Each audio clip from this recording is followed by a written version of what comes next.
चातक की चकित पुकारें, श्यामा ध्वनि सरल रसीली, मेरी करुणार्ध कथा की टुकड़ी आंसू से गीली। नमस्कार, चलिए अपने बचे हुए आंसू बहा लेते हैं और हम पढ़ते हैं जयशंकर प्रसाद की कविता आंसू की तीसरी बुक। पहली दो बुक्स मैं पहले अपलोड कर चुकी हूँ। जो पहली बुक थी उसमें 4 स्टेंजास थे और सेकंड बुक में 5 से लेके 15 स्टेंजास तक थे। अब आज हम थर्ड बुक पढ़ते हैं, इसमें 23 स्टेंजास हैं, यानी कि 16 से शुरू होगा और 38 पर जाकर ख़त्म होगा। तो स्टेंजा नंबर 16 जो था मैंने अभी आपको हिंदी में गाकर सुनाया और इंग्लिश में उसको देखिए। The cries of surprise of the chatak, artless erotic the cuckoo sound, these to my pity wet glory are flocks of moistening tears. तो कवि की जो पुकारें हैं वो कैसी हैं देखिए। जैसे चातक, चातक को आप जानते हैं, ये एक पर्टिकुलर नक्षत्र का ही पानी पीता है जिसका नाम है स्वाति। तो स्वाति नक्षत्र की बूंद के लिए वो तरसता रहता है, बाकी समय वो प्यासा मरता है। तो जैसे वो स्वाति नक्षत्र की बूंद का इंतज़ार करता है और एक उसके बारे में ये भी है कि वो चांद की ओर निहारता रहता है ना। चांद को क्या मालूम चाहता है उसे कोई चकोर, गाना भी आपने सुना होगा। तो वो चांद को निहारता रहता है। अब चांद इतनी दूर है कि चातक को नहीं मिल सकता, है ना। तो ये जो चातक है ये तरसता ही रहता है जिंदगी भर, है ना। स्वाति नक्षत्र की बूंद को तरसता रहता है, चांद के लिए तरसता रहता है, ना चांद उसको मिलता है। स्वाति नक्षत्र की बूंद भी मतलब रेयरिटी है, कैसे उसको हासिल हो। तो इसके भाग्य में तरसना ही लिखा है। तो वैसे ही कवि को का मानना है कि वो भी उसके भाग्य में भी वैसा ही तरसना लिखा है। The cries of surprise of the chatak, चातक की चकित पुकारें। फिर आर्टलेस, आर्टलेस मतलब सीधा साधा सरल। इरोटिक मीन्स प्रेम से भरा हुआ। द कुक्कू साउंड यानी जो कोयल है उसकी आवाज़, कोयल की आवाज़ आपने सुनी है, कू कू, मतलब पुकारती रहती है। और हमारे जो आम के बौर आते हैं आम के, उस वक्त वो पुकारती है और जैसे ही आम पकते हैं पता नहीं कहाँ गायब हो जाती है। बरसात का मौसम आता है, जाने कहाँ गायब हो जाती है, आमों में मिठास हमारे लिए भरकर वो चली जाती है। तो उसके भाग्य में भी जैसे है कि बस दूसरों को देना लिखा है और तरसना ही लिखा है। वो भी ऐसे ही पुकारती रहती है, बड़ी आर्टलेस, बड़ी सरल सी उसकी आवाज़ है, मीठी सी आवाज़ है, पुकारती रहती है किसी को। तो कवि को लगता है कि ऐसा ही उसका भी भाग्य है, चातक के जैसा और कुक्कू के जैसा, कोयल के जैसा, पपीहे का जैसा। These to my pity wet story, तो मेरी जो दया से भरी हुई कहानी है, मेरी जो करुणा से भरी हुई कहानी है, आर फ्लॉक्स, उसी के ये झुंड हैं। उसी टुकड़ी शब्द आया है हिंदी में, मतलब फ्लॉक माने झुंड होता है और टुकड़ी माने सेना होती है। ऑफ मॉइस्चरिंग टीयर्स यानी मेरे जो आंसू हैं वो भिगोते रहते हैं इस कहानी को। तो आंसुओं की एक सेना है, आंसुओं की एक फौज है, आंसुओं का एक झुंड है और आंसुओं की एक वैरायटी है। किस किस तरह के आंसू हैं वो ऊपर की 2 लाइंस में आपने देखा। फिर देखिए stanza number 17। Through their own joys unaware, whose anguishes a drowsy, for whom is there restful leave to listen to piteous tales। यानी through their own joys unaware, यानी दुनिया में जो लोग हैं वो अपने ही आनंदों से अनअवेयर हैं, यानी बेसुध हैं, उनको पता ही नहीं है ना कि उनकी खुशी कहाँ है, कैसे उनको अपनी खुशी प्राप्त हो। whose anguishes a drowsy, और जिनकी एंग्विश माने व्यथाएं, चिंताएं, एड्राउजी माने ऊँग रही हैं, सो रही हैं। फॉर whom, तो उन लोगों के पास, किसके लिए, is there restful leave, restful माने खाली हैं, लीव माने वही छुट्टी है, अवकाश है, खाली समय है, तो उनके पास कहाँ खाली समय है, किसके लिए है? टू लिसन, कि वो सुने, टू पिटियस टेल्स, यानी दूसरों की करुण कहानी। पिटियस माने दया से भरी हुई, टेल्स माने कहानियाँ। तो जिन्हें अपने सुख दुख का पता नहीं है, उनके सुख कहाँ सोए हैं, उनके दुख कहाँ सोए हैं, वो अपने सुख दुख का क्या इलाज करें, कहाँ से उनको प्राप्त हों खुशियाँ, कहाँ उनके दुखों की समाप्ति हो, तो उन लोगों के पास कहाँ समय है कि कोई कवि की कहानी को सुने, है ना? तो किसके पास फुर्सत है कि वो दूसरे के गम, दूसरी की दुख भरी कहानी को सुने। बेसुध जो अपने सुख से, जिनकी हैं सुप्त व्यथाएं, अब काश भला है किनको सुनने को करुण कथाएं। और अब देखिए stanza number 18। How like an ascetics, ये चेयर गलत छप गया है बुक में, हेयर होना चाहिए यहाँ पर। Ascetics here, life's intricate problem has grown, the dust has blown on my heart, whose sacred ashes are such. How, कैसी, like की तरह, किसकी तरह? एन एसेटिक्स हेयर, एसेटिक होते हैं जो साधु संत होते हैं, उनके हेयर, बाल, जटाएं कहलाती हैं, है ना? बढ़ते ही रहते हैं, वो कभी शेविंग नहीं कराते, तो बाल उनके बढ़ते ही जाते हैं, बढ़ते ही जाते हैं, खूब लंबे हो जाते हैं। तो उन साधुओं की जटा की तरह, बढ़ती हुई जटाओं की तरह, लाइफ्स इंट्रिकेट प्रॉब्लम, लाइफ्स यानी हमारी ज़िंदगी की, हमारी क्या, कवि की ज़िंदगी की, इंट्रिकेट माने कॉम्प्लिकेटेड, जटिल, प्रॉब्लम समस्या, हैज़ ग्रोन बढ़ गई है, बड़ी हो गई है, लंबी हो गई है।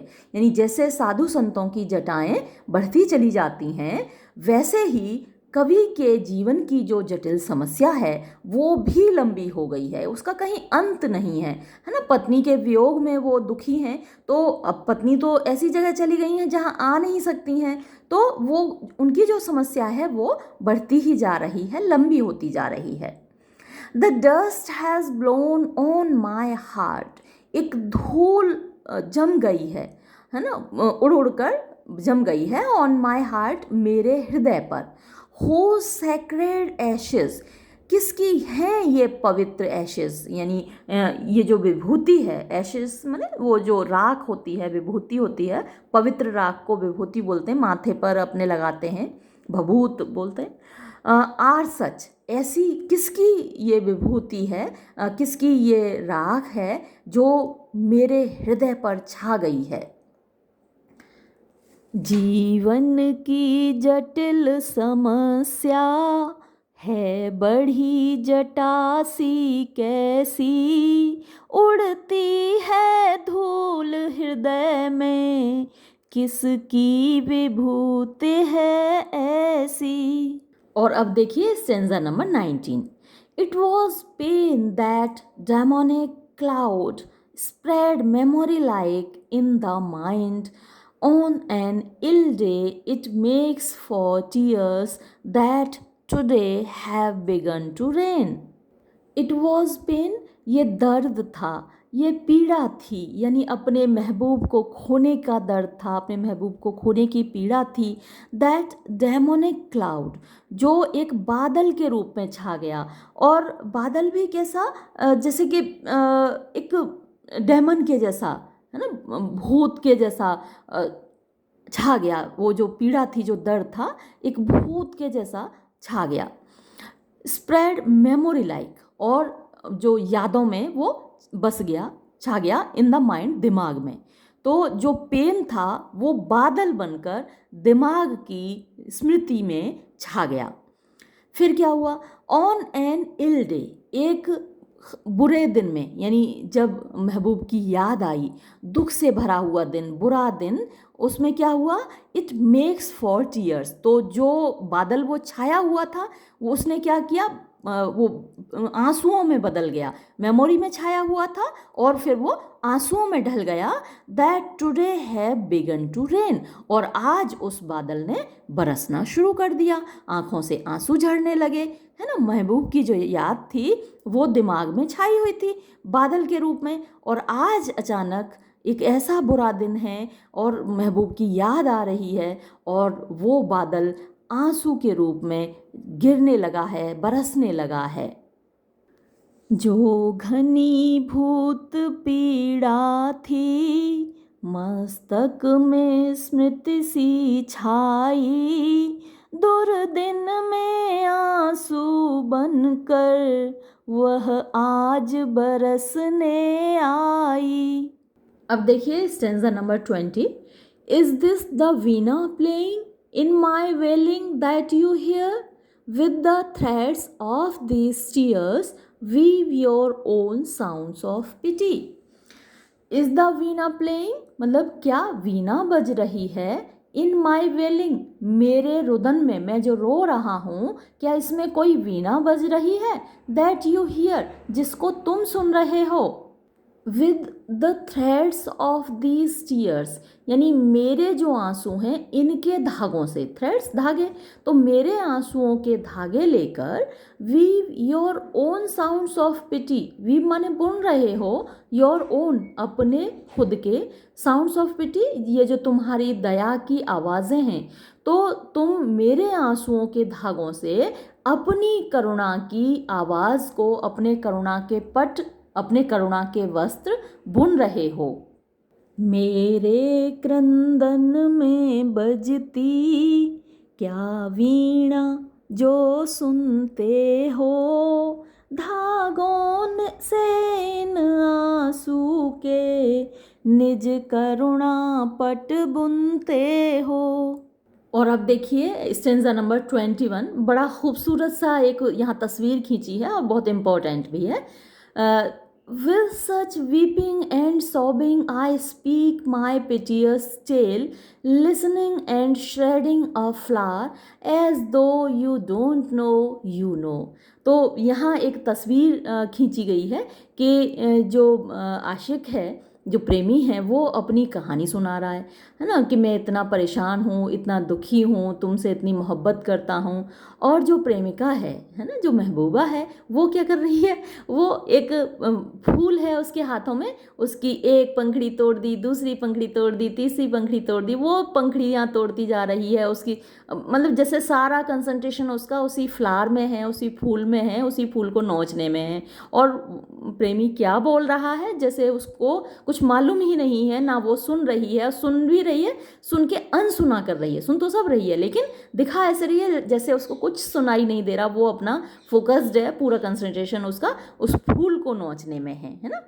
तो देखिए with such weeping and sobbing, इस तरीके से रोते हुए, सिसकते हुए, आई स्पीक मतलब मैं सुना रहा हूँ, माई पिटियस टेल अपनी दर्द भरी कहानी सुना रहा हूँ कि देखो मेरे दिल में इतना दर्द भरा हुआ है, मैं तुमसे इतनी मोहब्बत करता हूँ और ये मोहब्बत मुझे इतना दर्द दे रही है, तो मैं तो अपनी कहानी सुना रहा हूँ और तुम क्या कर रहे थे, लिसनिंग यानी सुन रहे थे, एंड श्रेडिंग अ फ्लावर और एक फूल को तोड़ रहे थे, नोच रहे थे, उसकी पंखुड़ियाँ तोड़ रहे थे, एज दो जैसे कि यू डोंट नो तुम्हें कुछ पता ही ना हो, यू नो और जबकि तुम जानते थे, तुम्हें मेरी हालत मालूम थी, मेरी व्यथा, मेरी परेशानी मालूम थी, लेकिन तुम ऐसा जता रहे थे जैसे तुम्हें कुछ मालूम ही नहीं है।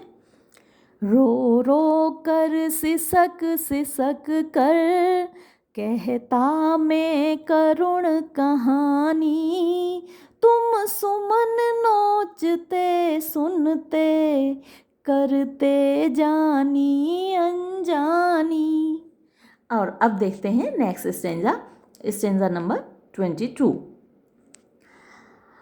I was screwing up tight inside, deluded, frenzied, a sacrifice. Stressed were the strings of the heart, sharp was the sound I made. I was screwing up मतलब मैं खिंचता जा रहा था, कसता जा रहा था, टाइट मतलब कसना, इनसाइड अंदर, यानी मेरे जो अंदर का अस्तित्व था, जो मेरा एग्जिस्टेंस था अंदर, वो कसता जा रहा था, खिंचाव था, मेरा दिल खींच रहा था, मेरा पूरा व्यक्तित्व खींच रहा था अंदर से। डिल्यूडेड, डिल्यूडेड माने एक, जैसे हम मोहित हो जाते हैं किसी को देखकर, तो मतलब अपना कोई होश नहीं रहता। फ्रेंजीड माने पागल हो जाते हैं, बेसुध हो जाते हैं। तो जो आशिक है, जो प्रेमी है, वो अपनी महबूबा को देख के, अपनी प्रेमिका को देख के एकदम मोहित है, एकदम पागल है, उसे कोई होश ही नहीं है। अ सैक्रिफाइस, वो तो बलिदान हो गया है ना, बलिहारी चला गया उसको देख के। इतनी खूबसूरत है वो महबूबा, है ना, उसकी जो प्रेमिका है वो इतनी खूबसूरत है कि वो उसे देखकर पागल हो गया है, बेहोश हो गया, उसे कोई होश ही नहीं है। Stressed were the strings of the heart, जो दिल के तार थे, स्ट्रिंग्स तार ऑफ द हार्ट, दिल के, वो स्ट्रेस्ड खिंचे हुए थे। आपने देखा होगा कि कोई म्यूज़िकल इंस्ट्रूमेंट बजाने से पहले उसके तार कसे जाते हैं, है ना। ढोलक जब हम बजाते हैं तो उसकी भी जो डोरियां हैं उनको पहले हम कसते हैं, टाइट करते हैं। तो उससे क्या होता है, जो साउंड निकलती है, म्यूज़िक की जो साउंड आती है वो शार्प आती है, तीखी आती है। तो अब यहाँ पर म्यूज़िकल इंस्ट्रूमेंट क्या है, पोइट का हार्ट है, कवि का हृदय है, और उसके तार खिंचे हुए हैं। Stretched were the strings of the heart. तो अब जब तार खिंचे हुए हैं तो फिर क्या होगा, sharp was the sound I made. तो जो आवाज़ निकल रही थी दिल से वो कैसी थी, शार्प थी, तीखी थी वो आवाज़ जो मेरे दिल से आ रही थी। मैं बल खाता जाता था, मोहित बेसुध बलिहारी, अंतर के तार खिंचे थे, तीखी थी तान हमारी। अब देखिए stanza number 23। The roar of the blast of the storm, lightning a cloud close, spread over this empty heart. Everything came to stay. बड़ा ही मज़ेदार है ये वाला स्टेंजा, मुझे बहुत, खैर सारे ही स्टेंजा अच्छे हैं लेकिन ये बड़ा मज़ेदार है। देखिए देखिए, आप कहेंगे कि कहाँ ये पोइट आंसू बहा रहा है और मैडम कह रही हैं बड़ा मज़ेदार है, लेकिन इसका जो भाव है ना वो देखिए कि जहाँ खाली जगह मिलती है वहाँ सब जाके अपने अपने तंबू गाड़ देते हैं कि साहब ये जगह हमारी है। तो ऐसा ही कुछ यहाँ पोइट के हार्ट के साथ हो रहा है।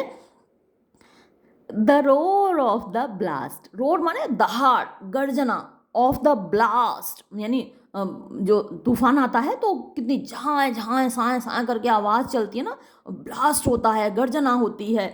ऑफ द स्टॉर्म, तूफान का, तो तूफान की जो गर्जना थी, जो दहाड़ थी, और क्या था, लाइटनिंग, जो बिजली है ना, वो कड़क रही है। अ क्लाउड, और जो बादल हैं वो छाकर आ रहे हैं, और क्लोज, और पास आते जा रहे हैं। यानी तूफान, गर्जन, बिजली का कड़कड़ाना, बादल सब आ रहे हैं, और आ कहाँ रहे हैं देखिए तो, spread over this empty heart.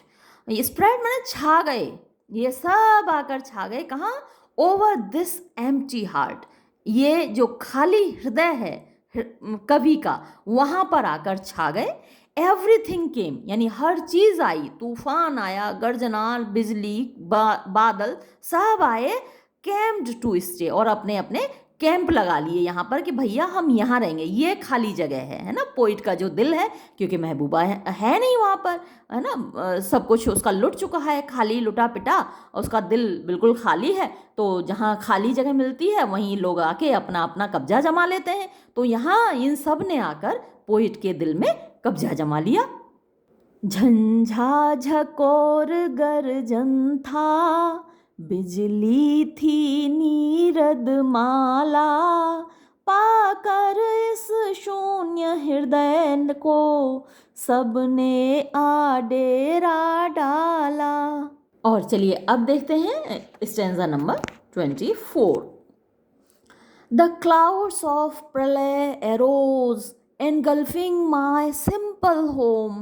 It rained and glooming dust, A darkness intense spread over the clouds of प्रलय। प्रलय जो उथल पुथल होती है ना, कहते हैं कि जब ये दुनिया ख़त्म हुई थी तो प्रलय आई थी, सब कुछ नष्ट हो गया था, फिर से दुनिया बनी उस प्रलय के बाद। ऐसा जो प्रलय का दृश्य है, सारी सभ्यताओं में, सारी संस्कृतियों में ऐसी कहानियाँ सुनने को मिलती हैं। तो प्रलय का मतलब होता है उथल पुथल, सब कुछ विनाश हो जाना, सब चीज़ का डिस्ट्रक्शन हो जाना। तो द क्लाउड्स ऑफ प्रलय एरोज, जो बादल हैं प्रलय के, वो उठे, मतलब उठकर आए, घुमड़ कर आए। एनगल्फिंग और मतलब छा गए, एनगल्फ माने घेर लेना, चारों तरफ से छा जाना। तो कहाँ छा गए? माय सिंपल होम, मेरे सीधे साधे से घर पर, यानी मेरी जो कुटिया थी, मेरी जो झोंपड़ी थी, उस पर प्रलय के बादल आकर छा गए।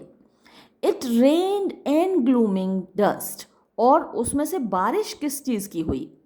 इट रेन्ड, इसमें से बारिश हुई, एंड ग्लूमिंग डस्ट यानी एक धूल की बारिश हुई जो कि अंधेरे से भरी हुई थी, है ना। काली काली धूल उसमें से बरसी, उस बादल में से, और चारों तरफ अंधेरा छा गया।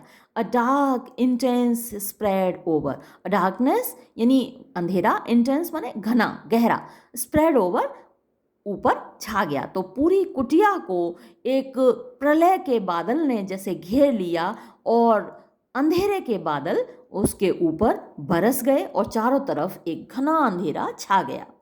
घिर जाती प्रलय घटाएं कुटिया पर आकर मेरी, तम चूर्ण बरस जाता था, छा जाती अधिक अंधेरी।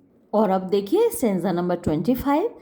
Then wearing the lightning necklace in the courtyard as if to smile, yes, who caused the rain to fall in my heart like drops of nectar।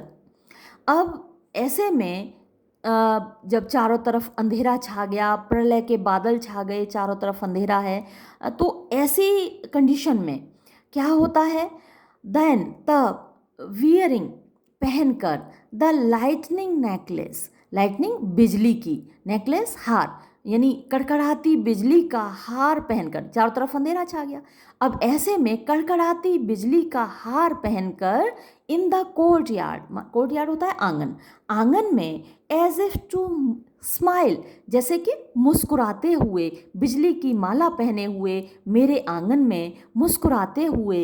Yes, हाँ, who caused the rain to fall, वो कौन था जो बारिश करता था?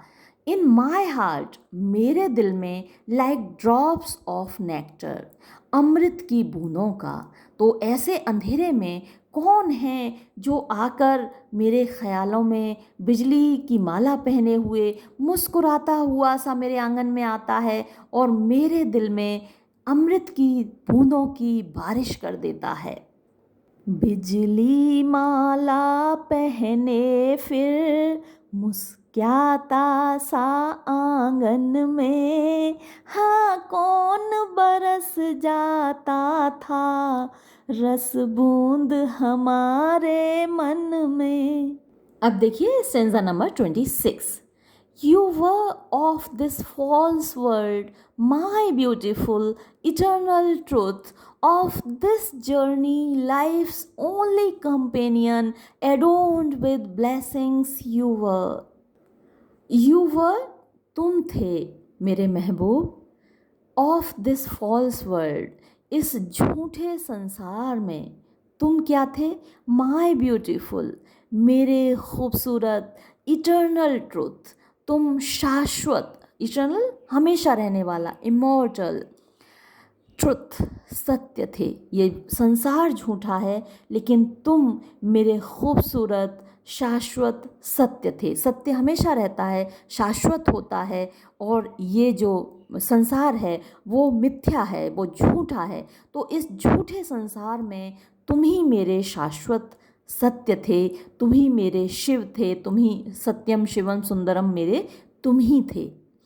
Of this journey life's only companion, ये जो ज़िंदगी की यात्रा है, इस जीवन यात्रा में मेरे एकमात्र साथी तुम ही थे। ओनली कंपेनियन, एकमात्र साथी थे तुम मेरे। एडोन्ड विद ब्लेसिंग्स यू वर, एडोन्ड सजे हुए, विद ब्लेसिंग्स आशीर्वादों से, जैसे ईश्वर का आशीर्वाद प्राप्त था ऐसे सजे हुए यू वर तुम थे। यानी तुम्हें, तुम्हारे अंदर सांसारिकता दिखती ही नहीं थी। ये संसार है, ये मिथ्या है, इसमें झूठ दिखता है, इसमें छल कपट दिखता है, इसमें गंदगी दिखती है, इसमें बहुत सारी निगेटिविटी है, नकारात्मकता है। लेकिन तुम जो थे, तुम ऐसे थे कि इस संसार का कुछ भी तुम्हारे अंदर दिखाई नहीं देता था। तुम इतने खूबसूरत थे, तुम इतने सच्चे थे, तुम इतने प्यारे थे, मेरे जीवन की इस यात्रा के एकमात्र साथी थे। और ऐसा लगता था कि जैसे तुम इस संसार के थे ही नहीं, तुम कुछ डिवाइन थे, तुम दैवीय थे। तुम तो जैसे जन्नत से आए थे, कहाँ चले गए?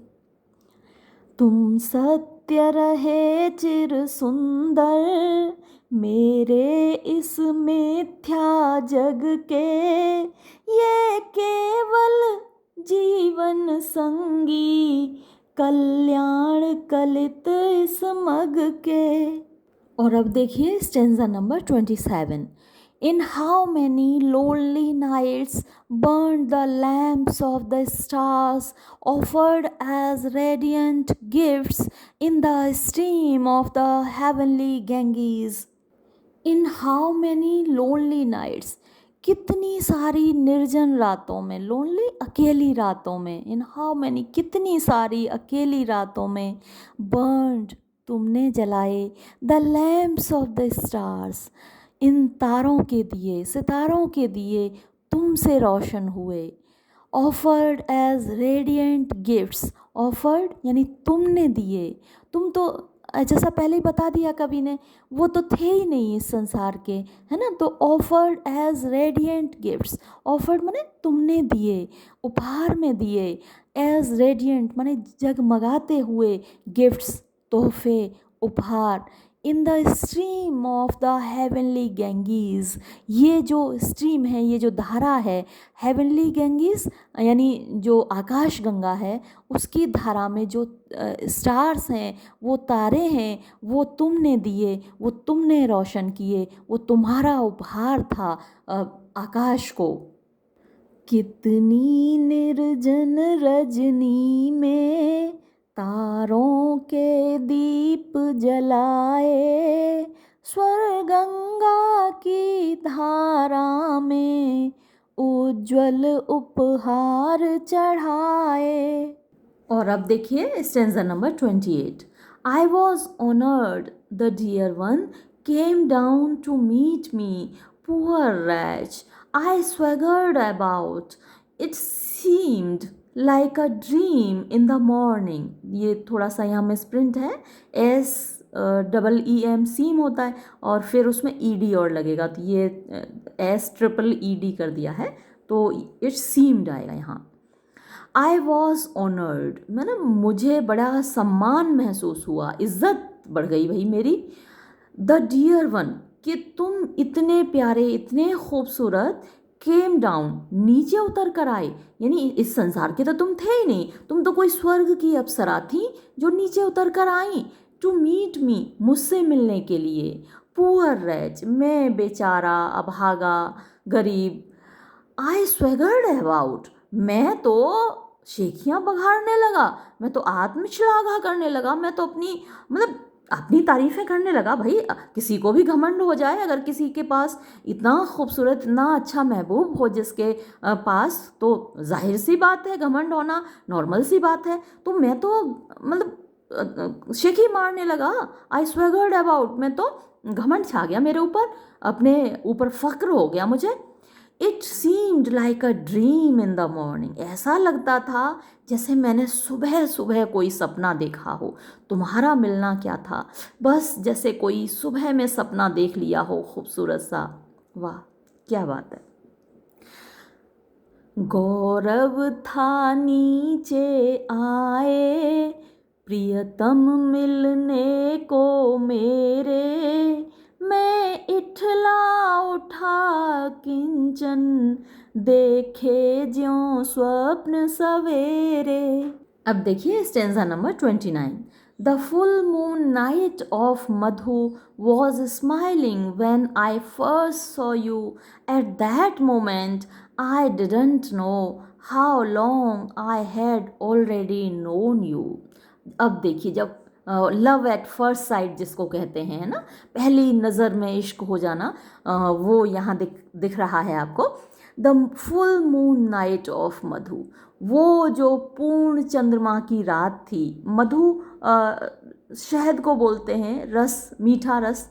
तो वो मतलब जो चांदनी रात है, ऐसा लगता है जैसे कि वो पूनम की जो रात होती है, पूर्णमासी की रात, जैसे उस दिन अमृत बरसता है। शरद पूर्णिमा की रात को आप लोग शायद रखते हो, हम खीर बना कर रखते हैं चंद्रमा की रोशनी में।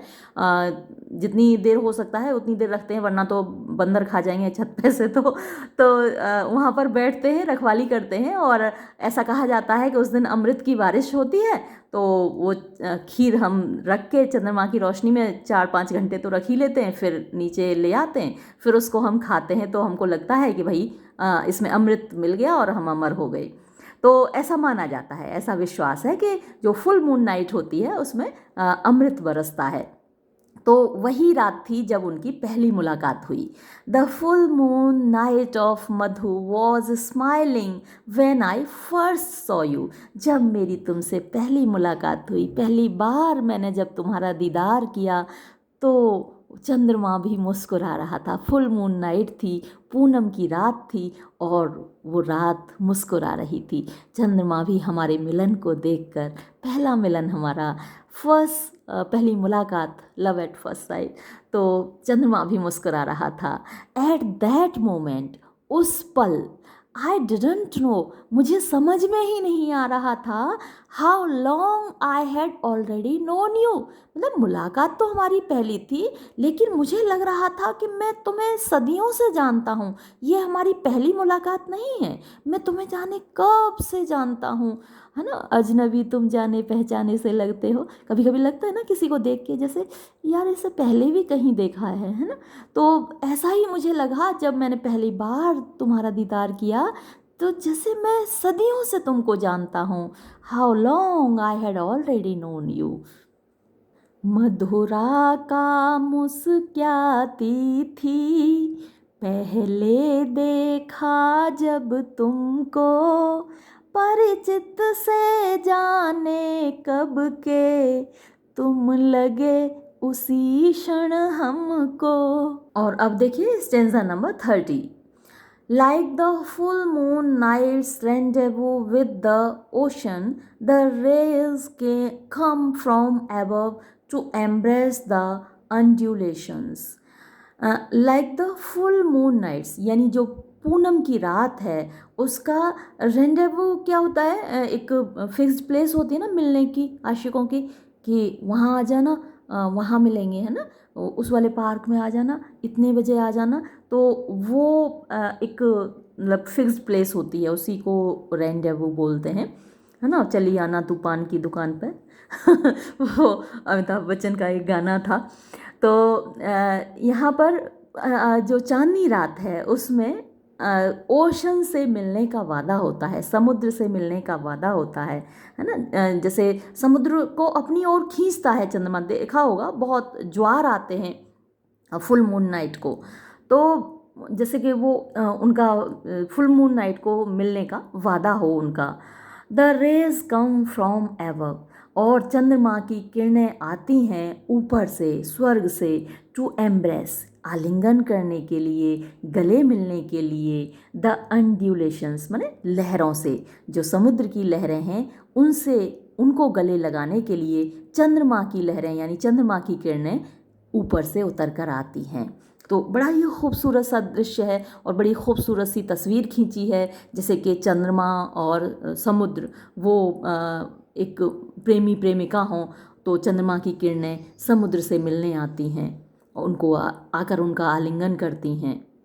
तो कुछ उसी तरह से जैसे वो आई थी, यानी कवि की जो महबूबा हैं, उनकी जो प्रेमिका हैं या पत्नी हैं, वो जैसे स्वर्ग से उसी तरीके से उतर कर आई थी, जैसे चंद्रमा की किरणें समुद्र की लहरों से मिलने के लिए, उनका आलिंगन करने के लिए आती हैं। तो वो अपने आप को समुद्र से कंपेयर कर रहे हैं और अपनी महबूबा को चंद्रमा की किरणों से, चंद्रमा से कंपेयर कर रहे हैं। तो पिछले 3-4 स्टेंजा से आप देख रहे हैं ना लगातार कि किस तरीके से वो, उनकी कल्पना ये है कि वो एक ह्यूमन बीइंग नहीं है ना। उनकी जो महबूबा हैं वो एक ह्यूमन बीइंग नहीं है, वो तो स्वर्ग से उतर कर आई हैं, है ना। इतनी ज़्यादा खूबसूरत है कि वो ह्यूमन बीइंग हो ही नहीं सकती, इंसान नहीं हो सकती वो तो कहीं स्वर्ग की अप्सरा हैं जो स्वर्ग से उतर कर आई हैं। तो पिछले 3-4 स्टेंजा से आप यही देख रहे हैं। और यही स्टेंजा नंबर 30 में भी आपने देखा कि जैसे चंद्रमा की किरणें आती हैं और समुद्र की लहरों का आलिंगन करती हैं, तो वैसे ही इनकी महबूबा भी, कवि की महबूबा भी स्वर्ग से उतर कर आई। परिचेरा का जल निधि का जैसे होता हिम कर से, ऊपर से किरणें आती मिलती हैं गले लहर से। और अब देखिए stanza number 31। With these eyes unblinking, I gazed upon that beauty, filled the offering tray of my muse with the gifts of an able poet। अब जब इतना कोई खूबसूरत आपके सामने आकर खड़ा हो जाएगा तो जाहिर सी बात है आप पलक तो नहीं झपका पाएंगे, तो आप उसे निहारते रह जाएंगे, देखते ही रह जाएंगे, है ना। एकदम से जब हमारे सामने ऐश्वर्या राय आती है, टीवी पर ही आती है या सामने स्क्रीन पर आती है, तो हम देखते रह जाते हैं, हाय राम कितनी खूबसूरत है, तो हम पलक भी नहीं झपका पाते, लगातार उसको देखते रहते हैं, इतनी खूबसूरत। तो अब जब ये सामने आई तो पोइट का भी यही हाल होना था ना, जैसा हमारा ऐश्वर्या राय को देख के होता है। तो देखिए क्या हुआ, विद दीज आइज अनब्लिंकिंग, यानी ब्लिंक माने पलक झपकाना होता है, और अनब्लिंकिंग पलक नहीं झपका पा रही। मेरी जो ये आंखें हैं वो पलक ही नहीं झपका पा रही थी। आई गेज्ड अपॉन, मैं निहारता रहा, दैट ब्यूटी, उस खूबसूरती को, है ना। जब पहली बार दीदार हुआ तो मैं उसे देखता ही रह गया, निहारता ही रह गया, इतनी खूबसूरत है Ram. Filled the offering tray of my muse, और मैंने फिल्ड माने भर डाली, द ऑफरिंग ट्रे पूजा की थाली होती है, तो वो जो हम मतलब अर्पण करते हैं, ऑफर यानी कोई चीज़ अर्पण करना, हम देवता के सामने, प्रभु के सामने अर्पण करते हैं, और इतनी खूबसूरती जब सामने होती तो ऐसा लगता है कि ये कोई देवी ही है ना। तो एक पूजा की थाली मैंने भर डाली ऑफ माई म्यूज़, अपनी कविताओं की, है ना। तो अपनी कविताओं की पूजा की थाली मैंने भर डाली, with the gifts of an able poet, with the gifts माने तोहफों से, उपहारों से, ऑफ एन एबल पोइट, एक अच्छे कवि के, एक लायक कवि के। तो मतलब मैंने और कुछ तो देने को था नहीं, ऑफर करने को देवी के चरणों में क्या था, वही एक पूजा की थाली थी, है ना। हम अकिंचन, हम क्या दे सकते हैं उस देवी को, सामने आके हमारे भगवान खड़े हो जाएं तो हम क्या दे सकते हैं उनको, हम केवल पूजा की थाली ही तो अर्पण करेंगे। तो वैसा ही मैंने जो अपनी कविता की थाली थी, जो वो पूजा की थाली के रूप में, कविता के रूप में अपनी कविताएं उसको अर्पण कर दी। मैं अपलक इन नैनों से निरखा करता उस छवि को, प्रतिभा डाली भर लाता, कर देता दान सुकवि को। और अब देखिए stanza number 32। Like the cascade's tremulous falls in the Madhavi bower's shadow, my consciousness flowed along, charmed by that enchantment. Like the cascade, cascade होता है झरना, cascades, tremulous fall, ट्रेम्युलस यानी उतार चढ़ाव होता है ना, जब झरना झरझर करके गिर रहा होता है तो साउंड एक जैसी नहीं होती, उसमें अप्स एंड डाउन्स होते हैं, राइज एंड फॉल होता है, तो वो कपकपाती हुई सी आवाज़ होती है ना। तो ट्रेम्युलस उसी के लिए आता है। या जैसे नदी बहती है तो उसका भी आपने देखा होगा, जो साउंड है उसमें राइज एंड फॉल होता है। और नदी सीधी भी नहीं चलती, आपने देखा होगा जिगजैग वे में चलती है। तो लाइक द कास्केड्स ट्रेम्युलस फॉल, यानी जैसे झरना बहता है ना, कपकपाते हुए, कल कल की आवाज़ करते हुए, झरझर की आवाज़ करते हुए, in the Madhavi bowers shadow. तो माधवी लताएं होती हैं, बेलें होती हैं, तो उसके कुंज में यानी लताएं छाई होती हैं, तो एक गली सी बन जाती है दोनों साइड से, और उसकी शेडो माने छाया में, तो उस उन लताओं के कुंज की छाया में जैसे झरना बह रहा हो झरझर करता हुआ, वैसे माय कॉन्शियसनेस, देखिए लाइक ऊपर लगा हुआ है तो सिमिली हुई, तो वैसे ही माय कॉन्शियसनेस फ्लोट, मेरी चेतना बह गई। जब क्या हुआ, जब तुमको देखा तो क्या हुआ, चेतना मेरी ऐसे बह गई जैसे झरना बहता चला जाता है लताओं की छाया में। चार्म्ड यानी चार्म होता है जादू, तो जैसे जादू छा गया हो बाय दैट एन्चांटमेंट, यानी तुमने जो तुम्हारी खूबसूरती थी इतनी ज़्यादा मंत्रमुग्ध कर लेने वाली थी कि उसके जादू में, है ना, मेरी जो चेतना थी वो बह गई, यानी मैं अनकॉन्शियस हो गया। जब चेतना बह जाएगी, कॉन्शियसनेस बह जाएगी, तो आदमी क्या होगा, बेहोश हो जाएगा। तो इतनी खूबसूरती देखकर मेरे होश उड़ गए, है ना, मैं बेहोश हो गया, मेरी चेतना बह गई जैसे झरना बहता चला जाता है। देख रहे हैं आप कैसी कैसी कैसी तस्वीरें आपके सामने प्रस्तुत कर रहा है कवि, है ना। कॉन्शियसनेस गई तो कैसे गई, जैसे झरना बहता है, यानी हम सीधे सीधे भी बोल सकते हैं कि भैया इतनी खूबसूरत थी कि उसको देखकर मेरे होश उड़ गए, है ना। सिंपल सी हम प्रोज में तो यही बोलेंगे, लेकिन ये पोइट्री है, यहाँ बात कोई सीधी सीधी तो कही नहीं जाती। तो होश कैसे उड़े, जैसे कोई झरना बहता चला जा रहा हो, तो वैसे मेरी चेतना बह गई। निर्झर सा झिरझिर करता माधवी कुंज छाया में, चेतना बही जाती थी हो मंत्र मुग्ध माया में। अब देखिए स्टेंजा नंबर 33 बहुत खूबसूरत है और इम्पोर्टेंट भी है आपके लिए। Was it autumn?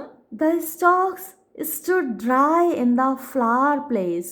Then you came, and new buds budded forth in the flower bed. क्या मतलब जादू तो देखिए, क्या जादू है उनका आने का। Was it autumn? अच्छा, क्या ये पतझड़ का मौसम था जब तुम आए थे? लगता है अच्छा पतझड़ का मौसम था, क्या ये पतझड़ का मौसम था? हाँ ज़रूर। क्यों था?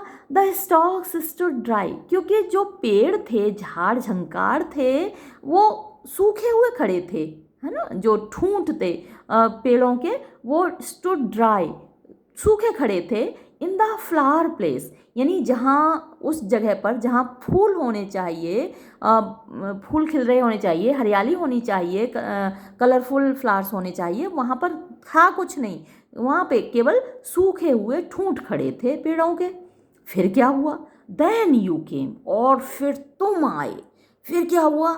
एकदम से जादू हो गया तुम्हारे आते ही, जहाँ ठूंठ खड़े थे सूखे हुए, द एंड न्यू बर्ड्स, नई नई कलियां, बडेड फोर्थ, निकल कर आ गई, खिल गई, इन द फ्लावर बेड, वो जो फूलों की क्यारियां थी, फ्लावर बेड माने फूलों की क्यारियां, तो जहाँ खाली सूखे ठूंठ खड़े थे उन फूलों की क्यारियों में, वहाँ एकदम से तुम्हारे आते ही नई नई कलियां निकल आई। वाह, इसको कहते हैं तारीफ, और इसको कहते हैं एग्जेजरेशन, बढ़ा चढ़ाकर तारीफ। क्या बात है, अचानक से कोई आया और कलियां खिल गईं जहाँ सूखे ठूंठ खड़े थे। पतझड़ था झाड़ खड़े थे सूखी सी फुलवारी में, किस ले नव कुसुम बिछा कर आए तुम इस क्यारी में। अब देखिए stanza number 34। In the Twilight of my life you came with a special searching, your moon face weld and a lamp hid beneath by the saree's fall.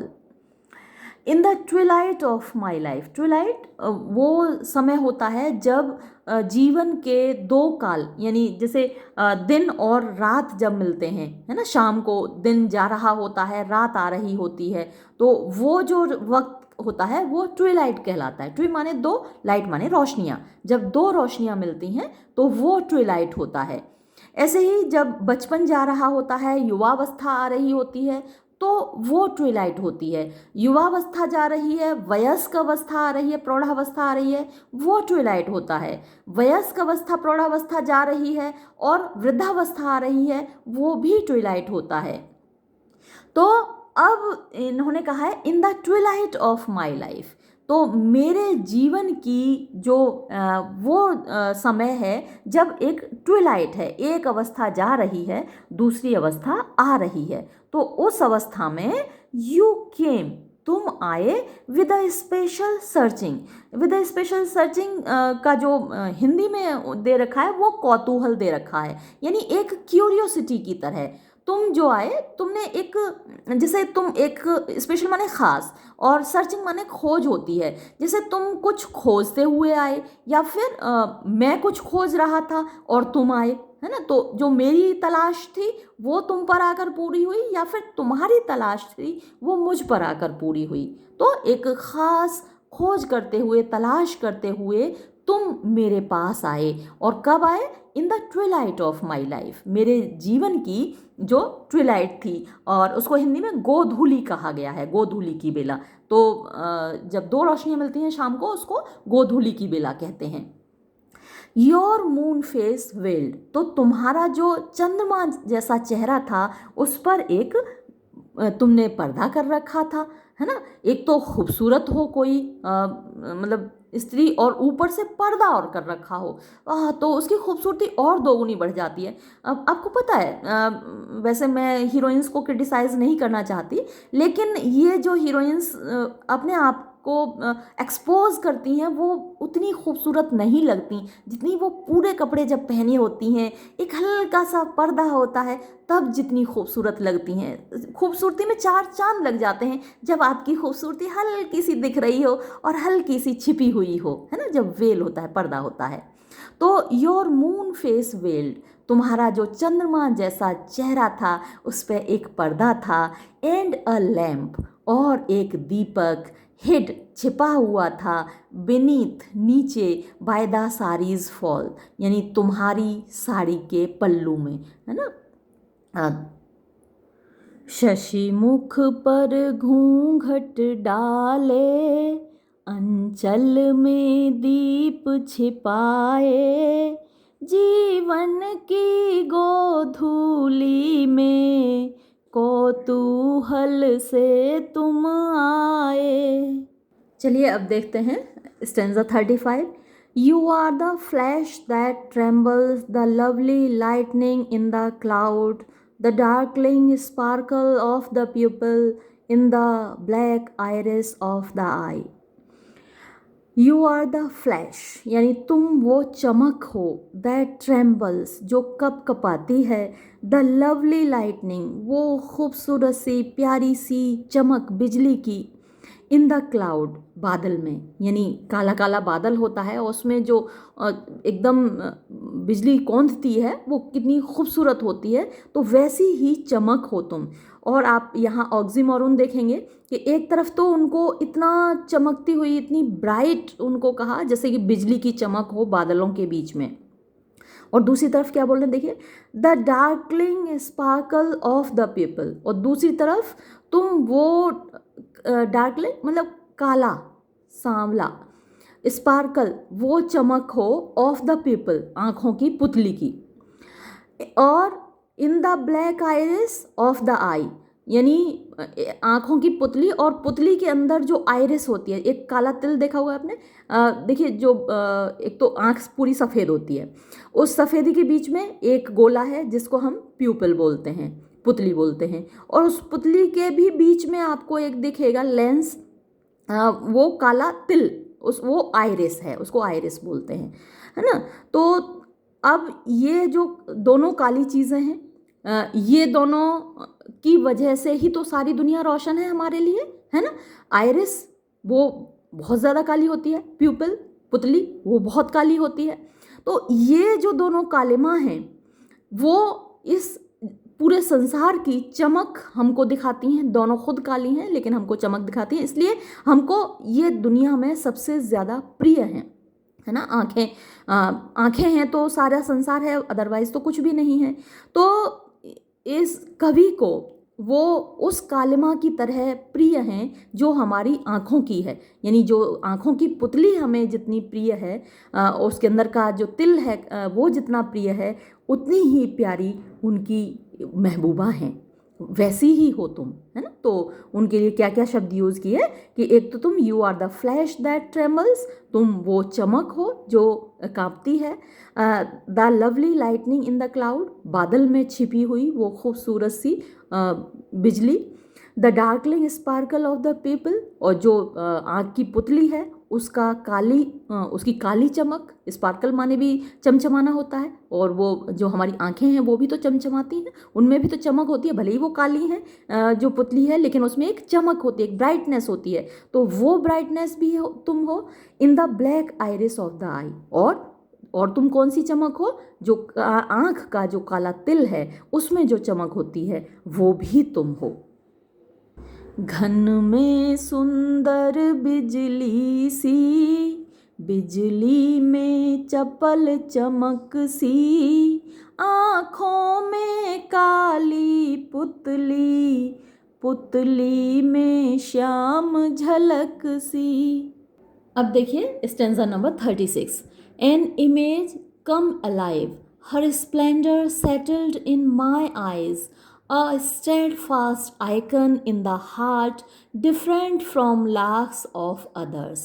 बहुत खूबसूरत। देखिए एन इमेज, एक तस्वीर, एक मूर्ति जो कि कम अलाइव, जीवित हो गई हो। आपने मूर्तियाँ देखी होंगी, देवी देवताओं की मूर्तियाँ, अप्सराओं की मूर्तियाँ या उनकी तस्वीरें कितनी खूबसूरत बनाई जाती हैं, है ना, जैसी संसार में मिलती नहीं है, है ना। एक उनकी जो फिगर होती है एकदम से आइडियल फिगर होती है, आइडियल उनकी हाइट है, आइडियल उनका कलर है, आइडियल उनके फीचर्स हैं, नाक आँख कान, कितने ज़्यादा शार्प फीचर्स होते हैं जो दुनिया में देखने को नहीं मिलते। इस दुनिया में जो खूबसूरती है उसमें कहीं ना कहीं कोई कमी रहती है ना, कि किसी के रंग बहुत गोरा है तो हाइट कम है, या फिर हाइट अच्छी है तो कहीं फीचर्स में कोई गड़बड़ है ना। आंखें उतनी सुंदर नहीं है, नाक उतनी सुंदर नहीं है, होठ इतने सुंदर नहीं है, लेकिन जो प्रतिमाएं बनाई जाती हैं, जो तस्वीरें बनाई जाती हैं, उनमें एक परफेक्शन होता है। तो जो महबूबा है इस कवि की वो ऐसी है जैसे कि कोई तस्वीर सजीव हो गई हो, कोई मूर्ति बनाई मूर्तिकार ने, उसमें जान डाल दी हो। एन इमेज कम अलाइव, एक तस्वीर, एक मूर्ति जो कि जीवित हो उठी हो। Her splendour settled in my eyes, और उसका जो वैभव था, उसकी जो खूबसूरती थी, सेटल्ड माने बस गई, इन माई आइज, मेरी नज़रों में, मेरी आँखों में वो खूबसूरती बस गई। अ स्टेड फास्ट आइकन, अ स्टेड फास्ट माने दृढ़, जो हमेशा रहता है ना, इधर उधर नहीं जा सकता। आइकन वही मूर्ति, इन द हार्ट, हृदय में, यानी वो जो मूर्ति है ऐसी दृढ़ हो गई है मेरे दिल में, मेरे मन के मंदिर में बस गई है। डिफरेंट, जो कि अलग है, फ्रॉम लाख्स ऑफ अदर्स, जो दूसरी और लाखों तस्वीरें हैं, और जो लाखों स्त्रियां हैं, कन्याएं हैं, लड़कियां हैं, तो वो लाखों से अलग है, वैसी नहीं है, और वो उसकी तस्वीर मेरे दिल में बस गई है।